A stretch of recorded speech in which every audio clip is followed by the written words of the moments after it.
So, starting at the beginning, Sustainable Development Goals, collection of 17 global goals, and they're really, the wording that's used by the UN is that they're designed as a blueprint to achieve a better and more sustainable future for all.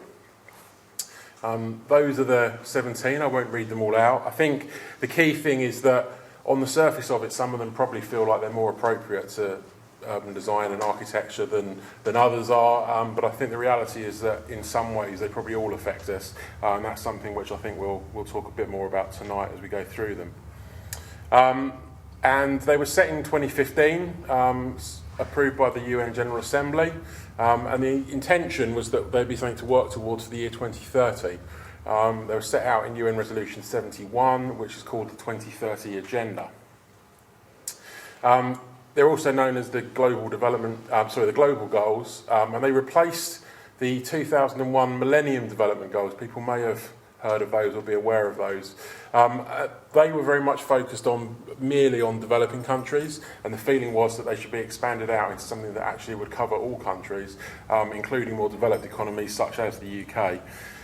These were the 8 Millennium Development Goals. As you can see, they are very much kind of focused on the more developing parts of the world, and so the new Sustainable Development Goals kind of come out of these, and you can see that genesis through these initial ideas in the new ones.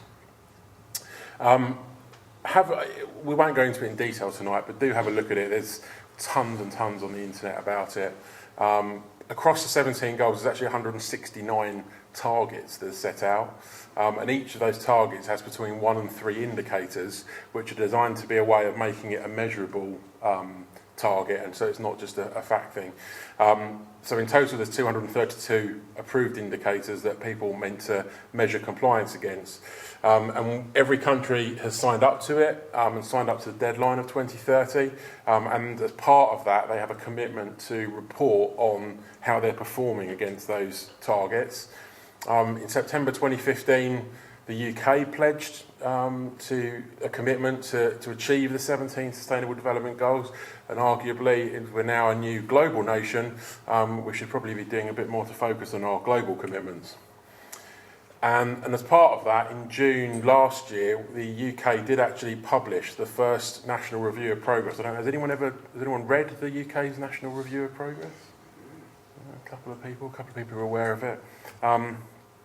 It's worth flicking through. It's kind of, I wouldn't say it's light reading, but it's worth having a look at. I think one of the things that's most interesting is actually to see how the UK has, if you like, interpreted it, because clearly there is a lot of interpretation in these, and to sort of read through it, each of the different goals has about half a dozen or 8 pages set out on how we're doing. It's got some case studies, some of which are quite interesting, some of which you may be aware of, others you may not be, and it is worth flicking through.